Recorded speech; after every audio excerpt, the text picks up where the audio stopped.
네,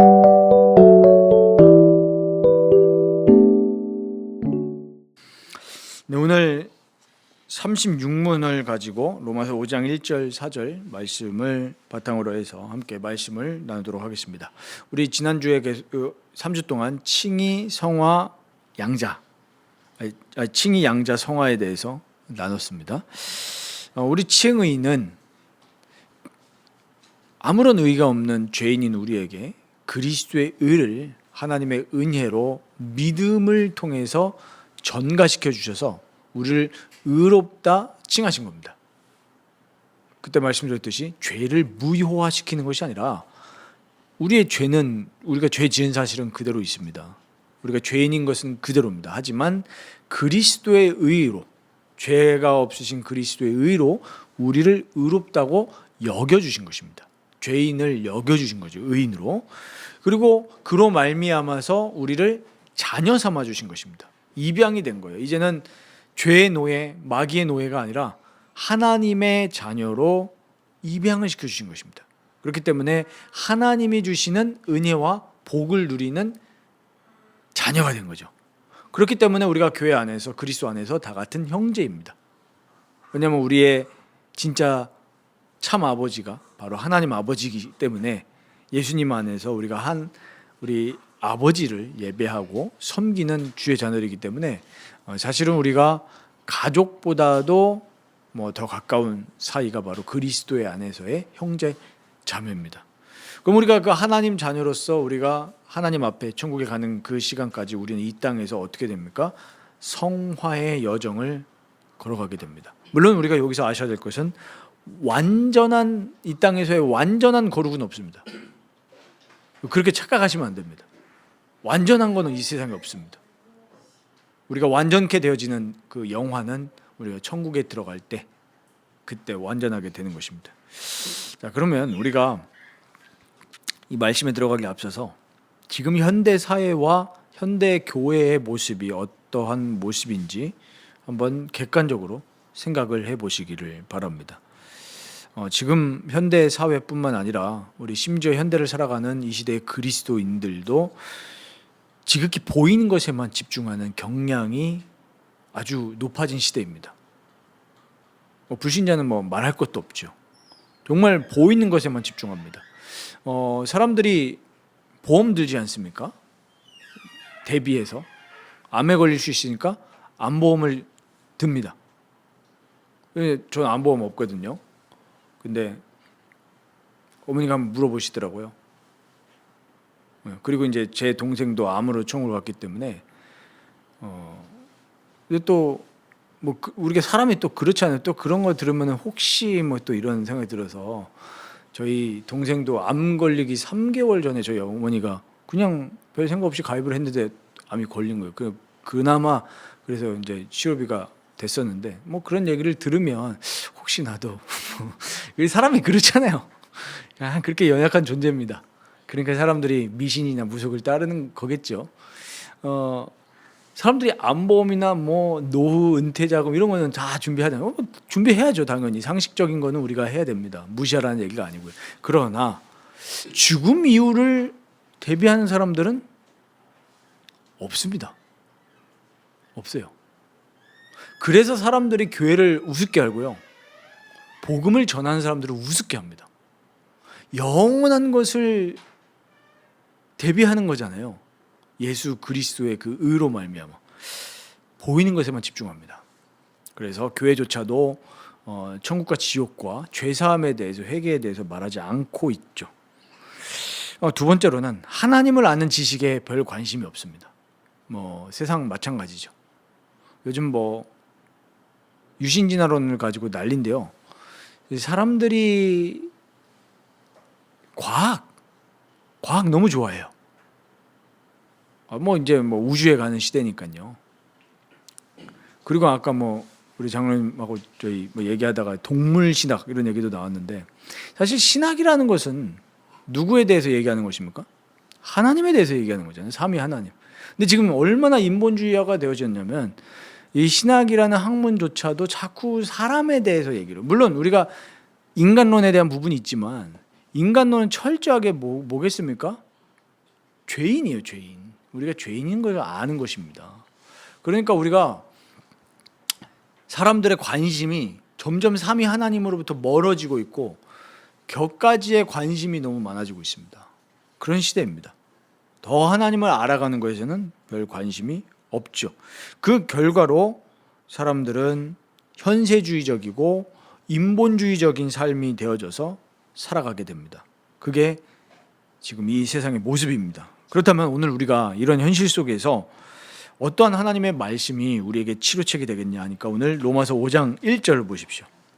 로마서 5장 1절 보시면 믿음으로 의롭다 하심을 받았으니 우리 주 예수 그리스도로 말미암아 하나님과 화평을 누리자.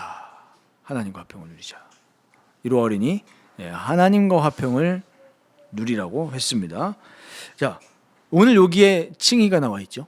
어디에 나와 있습니까? 어디 구절입니까? 믿음으로 의롭다 하심을 받았으니 이게 칭의입니다.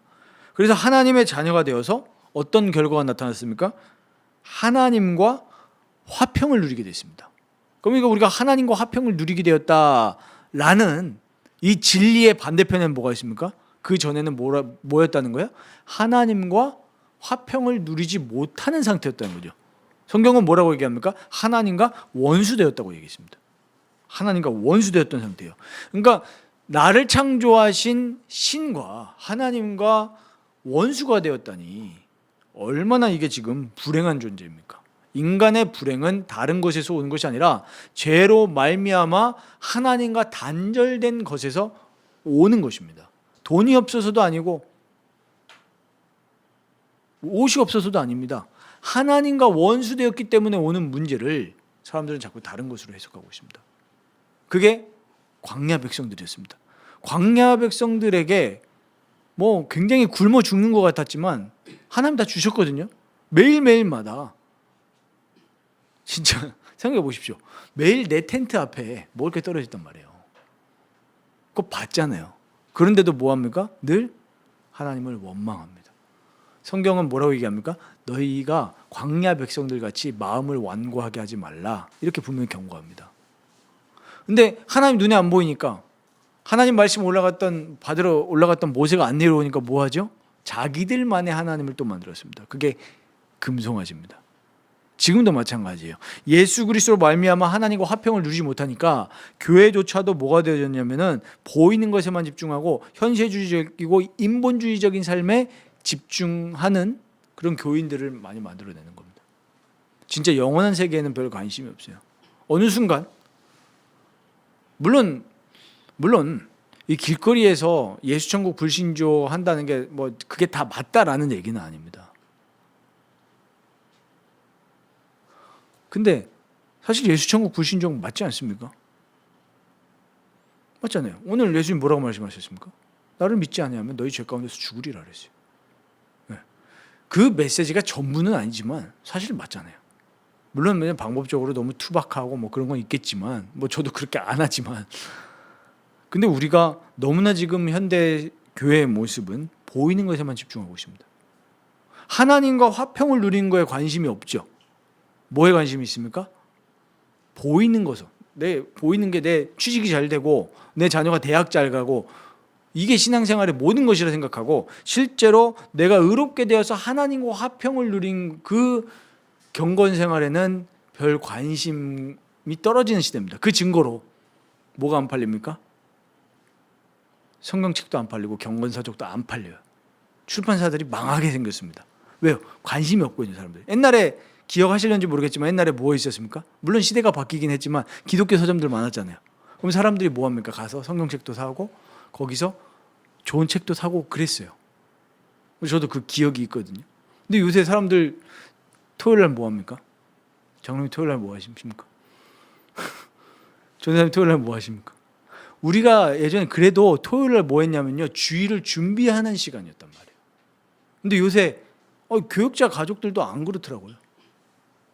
제가 비판하는 게 아니고 그만큼 현세주의적인 게 됐다는 거예요. 어제 한 분 보니까 야구장 가셨더라고요. 토요일 날 저녁에. 성도분들이 가시면은 좀 뭐라 안 합니다. 가셔도 됩니다. 근데 본을 보여야 되는 교육자가 토요일 날 그렇게 시커 응원하고 와가지고 물론 담임은 아니시니까 이게 비판이 아닙니다. 제가 좀 생각을 해보자는 거예요. 우리가 너무 경건생활 이런 거에 대해서 주의를 지키고 예배를 준비하고 그만큼 사회가 미국 교회 보십시오. 점점 옛날에 이게 대부흥 우리 조나단 에드워즈 목사님이 살아계실 때 어떤 일이 일어났습니까? 부흥이 일어나니까 사람들이 주일에 장사 안 했습니다. 다 불 끄고 술 팔던 사람들 다 술 접어버리고 정말 우리가 여호와께 돌아가자 해서 예배드리고 그랬는데 이게 불이 또 꺼지니까 어떻게 됐습니까? 뭐 영국 스코틀랜드도 마찬가지고 다 불이 꺼진 거예요. 그러니까 하나님과 화평을 누리는 거에 관심이 없는 거예요.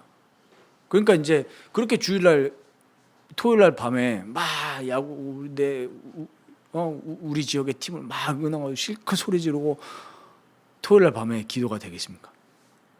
아시다시피 한번 우리가 수련회라든지 뭐 여러 가지 가보면 소리 지르면 알겠지만 그 다음에 텐션은 보통 텐션이 아니거든요. 기도 생활 전혀 말씀 보는 생활 안 됩니다. 그러니까 지금 한국 교회가 죽은 거예요. 기도 생활, 말씀 생활이 없습니다. 우리가 시간이 없다라고 하는데 시간이 없는 게 아닙니다. 잘 많이 생각해 보십시오. 제가 몇 번 말씀드렸죠. 한 자매가 물어봤습니다. 저희가 목사님 성경을 어떻게 읽어야 되는지 잘 모르겠어요. 성경을 잘 안 읽혀요. 어떻게 해야 될까요?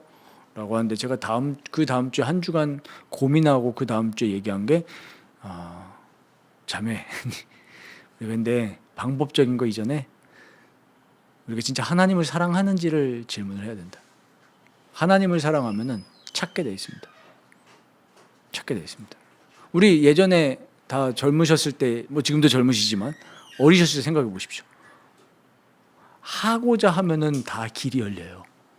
안 그렇습니까? 사고자 하면 다 사고요. 저도 예전에 회개하거든요. 내가 하고자 하면은 먼 길도 달려가는 게 인간입니다. 낚시하는 분들 보십시오. 새벽 기도는 안 가지만 새벽 배 타러 일어나죠. 잠 안 자고도 갑니다. 그렇게 뭐 TV에서 영화하고 그럴 땐 피곤해도 눈을 뜨면서 봅니다. 하지만 설교 시간에는 조는 사람들이 한두 명이 아니죠. 현대교회에. 그만큼 영적인 거에 관심이 없다는 거예요. 하나님과 화평을 누리는 거에 관심이 없다 얘기입니다. 의롭다 칭함을 받은 사람은 반드시 예수 그리스도로 말미암아 하나님과 화평을 누리게 됩니다. 이게 결정적인 은덕의 시작입니다. 은덕이 무엇입니까? 우리하고 비교할 수 없는 초월자에게로부터 나오는 그 덕을 얘기하는 것인데 우리가 윗사람한테 얘기하는 거거든요. 예를 들면 우리 장로님이 이런 얘기를 하셨어요. 그랬을 때 우리가 뭐라고 합니까? 장로님 뭐라고 합니까? 덕분입니다. 이래야 하잖아요. 덕분입니다. 윗사람들 덕분. 우리가 은덕이라고 했을 때 하나님으로부터 흘러나오는 은혜와 덕입니다. 그 첫 번째 시작이 칭의로부터 시작이 되어서 하나님과 화평을 누리게 되는 것이 첫 번째 은덕입니다. 그러니까 우리 오늘 여기 나오듯이 하나님의 사랑에 관한 확신이 오겠죠. 그리고 이제 2절에 보십시오. 2절에 보면은 그 화평을 누리자 이렇게 돼 있죠. 화평을 누리자. 그렇기 때문에 그로 말미암아 이렇게 돼 있어요. 그러니까 첫 번째 시작이 하나님과 화평을 누리는 거에서 시작이 된 거예요. 그 전제 조건은 칭의죠.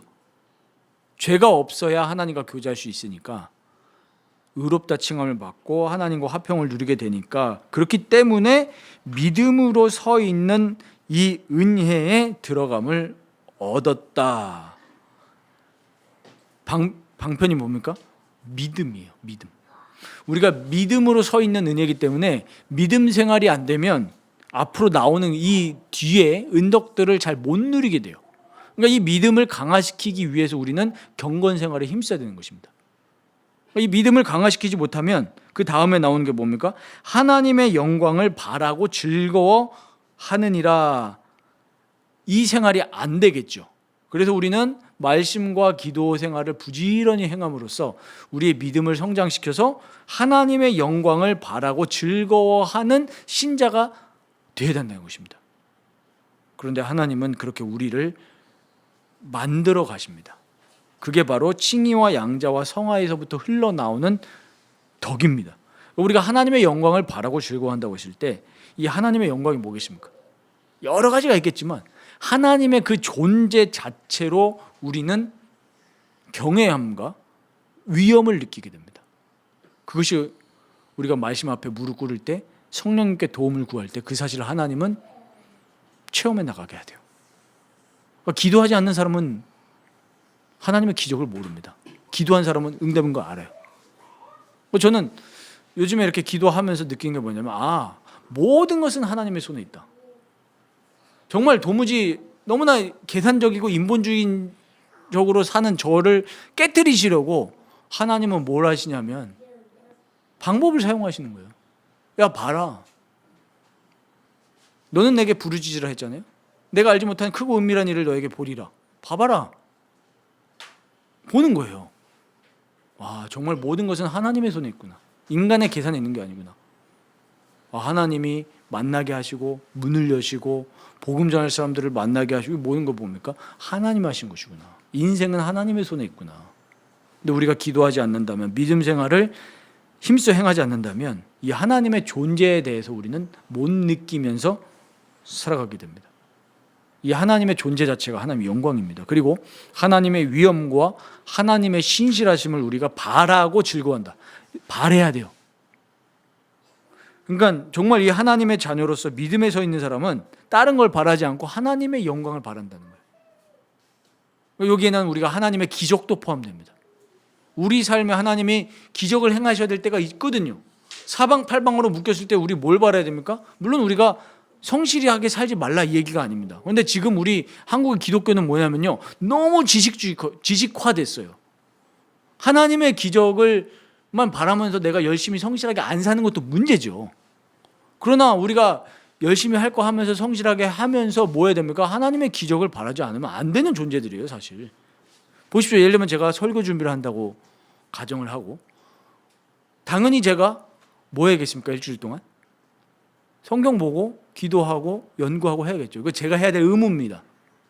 그러나 내가 열심히 분석하고 연구하고 했다고 해서 그거 믿으면 됩니까? 안 됩니까? 안 되는 거예요. 그건 목사가 아닙니다. 그건 뭐예요? 웅변가예요. 뭐 해야 돼요? 기도해야죠. 내가 아무리 설교 준비를 잘했다고 하더라도 성령님께서 그 주일 설교 시간에 역사하지 않으시면 제 설교문은 아무 쓰잘데기가 없는 겁니다. 근데 이 시대 보십시오. 정반대로 흘러가고 있잖아요. 기도 안 합니다. 기도 안 하고 신앙 연구만 합니다. 목회자들이. 그러니까 하나님의 역사가 안 나타나는 거예요. 삶도 마찬가지입니다. 우리가 열심히 자격증도 따고 공부도 하고 해야 되지만 근본적으로 하나님이 문을 안 여시면 안 열리는 거예요. 근데 이제 보십시오. 기독교 자체가 어떻게 됐습니까? 전혀 하나님의 기적을 바라지를 않잖아요. 목회도 뭐합니까? 하나님의 기적을 바라는 것이 아니라 누가 나 안 도와주나? 그러니까 막 쫓아다녀서 후원금 받고 이런 시대예요. 어디 자리에 개척하면 좋을까? 심지어 무속인 찾아가고 이런 시대입니다.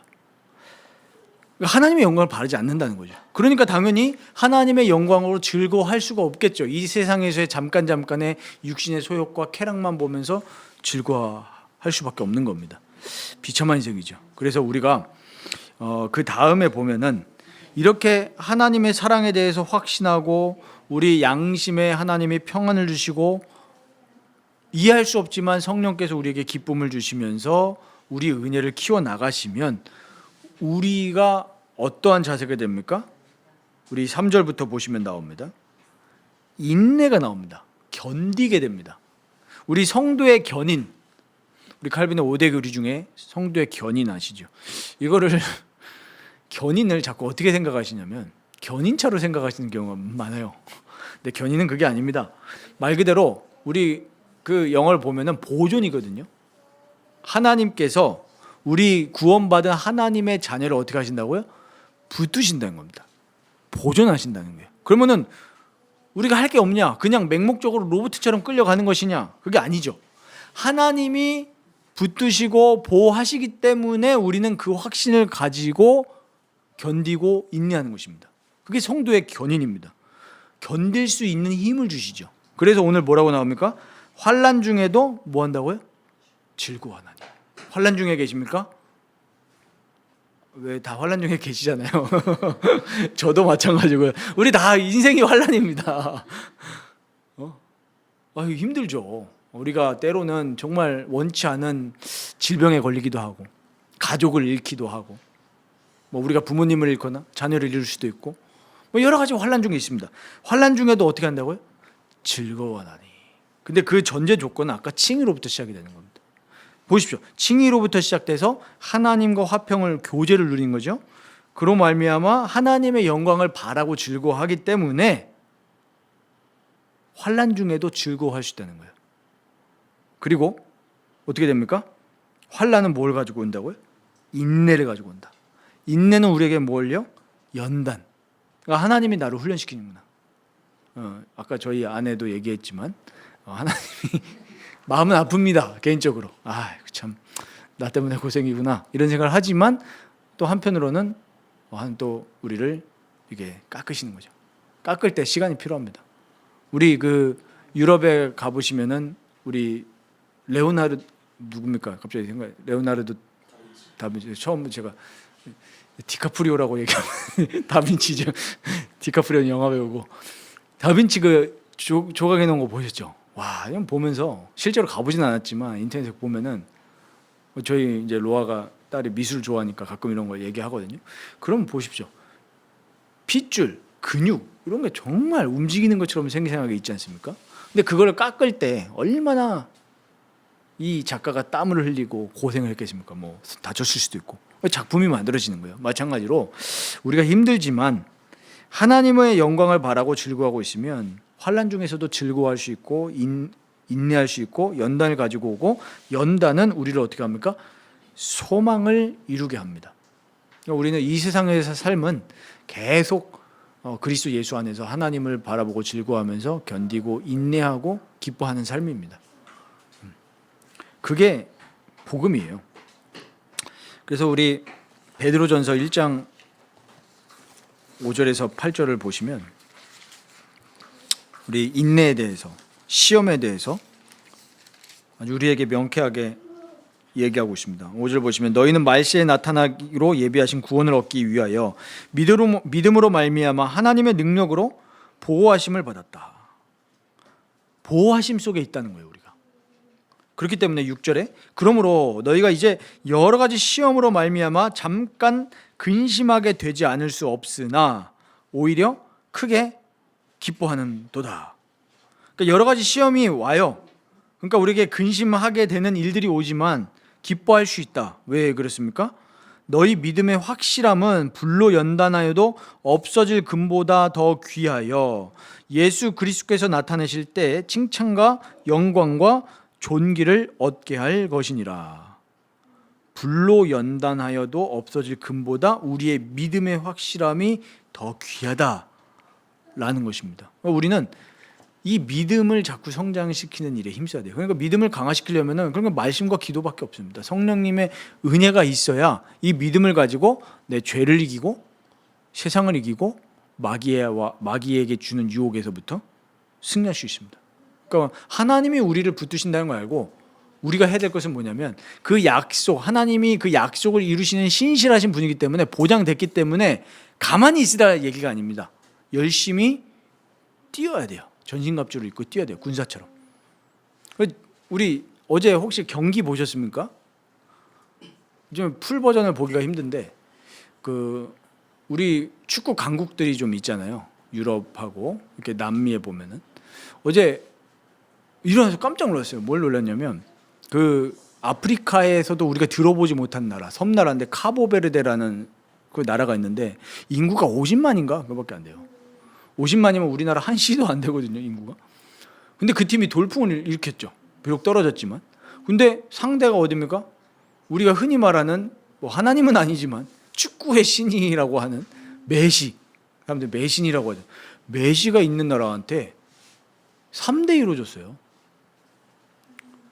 심지어 동점이었다니까요. 연장전에 마지막에 이제 아르헨티나가 넣어서 만약에 아르헨티나가 못 넣었다. 그럼 모르는 거예요. 그러면 승부차기로 갔으면 이건 진짜 모르는 거잖아요.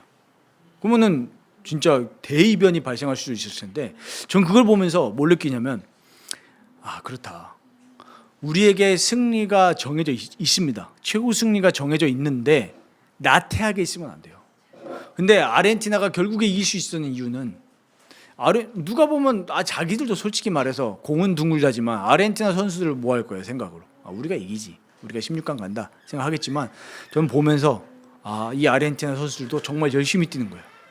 이길 거 알지만 열심히 뛰어야 돼요. 열심히 안 뛰잖아요, 집니다. 우리나라 보십시오. 뭐 할 말이 많지만은 그렇죠. 뭐 성도님 말씀처럼 뭐 말도 안 되는. 왜 그러냐면 우리 자세가 그렇습니다. 우리 성도들도 그리스도께서 승리하셨기 때문에 이길 거예요. 그러니까 우리 아르헨티나 감독도 분명히 얘기하실 겁니다. 무시하지 말고 열심히 뛰어라. 열심히 안 뛰면 지는 겁니다. 우리가 그리스도께서 우리의 승리를 보장해 놓으셨지만 우리의 삶 속에서 최선을 다해서 구원을 이루어야 됩니다. 그게 우리 신자의 자세예요. 그러니까 계속 견디고 인내하고 또 힘들 때마다 예수님 찾고 또 도우심을 구하고, 그리고 나 혼자 신앙생활 하는 게 아니잖아요. 그래서 하나님이 교회를 주신 겁니다. 서로 위로하고 격려하고 권면하면서 계속 으쌰으쌰해서 계속 가는 거예요. 권징이라는 것이 저 사람 죽이기 위해서 권징하는 게 아닙니다. 죄로 인해서 우리랑 처지면 안 되잖아요. 그러니까 그 죄 속에 빠지지 말고 우리가 함께 가자. 그겁니다. 뭐 아까 교제하면서도 저희가 이야기했지만 오면서 뭐 일어났던 일이 뭐 큰 일이 아니라 저희가 이제 오면서 이제 저희 아내가 이제 IC 들어가는데 뭐 얘기를 꺼냈어요. 얘기를 꺼냈는데 타인에 대한 이야기입니다. 저희 아내가 얘기를 꺼냈어요. 제가 이제 우리 장로님이 받아서 얘기를 하다가 제가 대화를 끊었습니다. 어쨌든 원흉은 뭐 여기 없으니까 얘기하겠지만 저희 아내가 시작했으니까.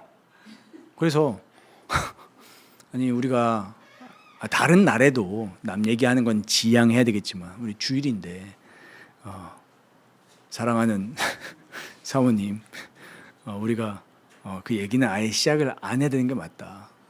우리가 다른 사람에 대해서 비판할 수 있지만 근데 우리가 적어도 그 사람을 위해서 기도해 주고 있냐. 기도해 줄 거면은 죄에 대해서는 우리가 얘기를 해야 되니까.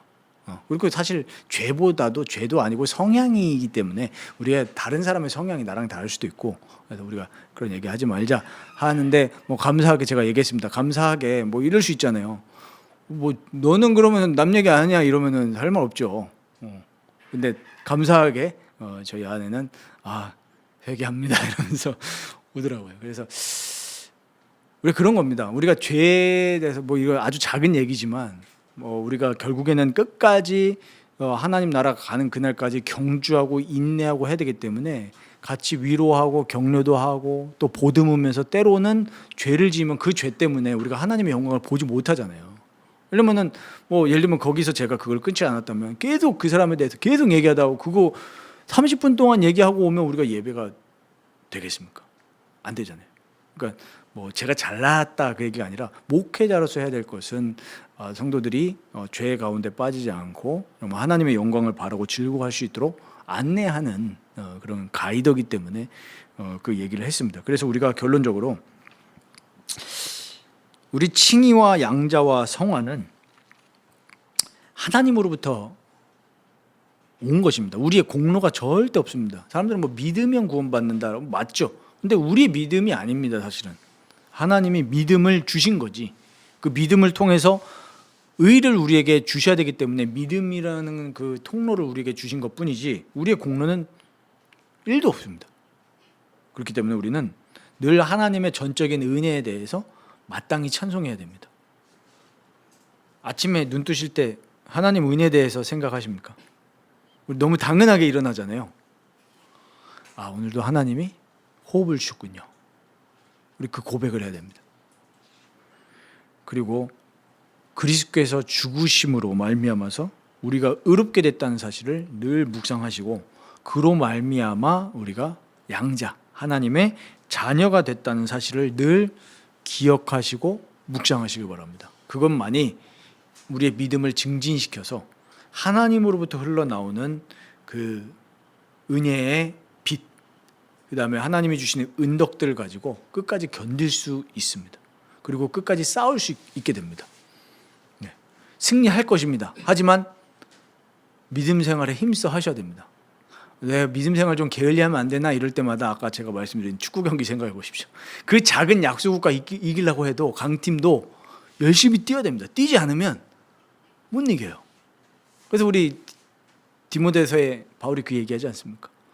영적인 군사, 그리고 우리가 선수로서 열심히 뛰어야 됩니다. 그래서 우리가 정말 늘 하나님을 바라보면서 하나님이 주시는 힘과 은혜로 우리 모든 삶 속에서 거룩을 누리시고 또 승리하시게 되시는 우리 성도님들 되시기를 주님의 이름으로 축원드립니다.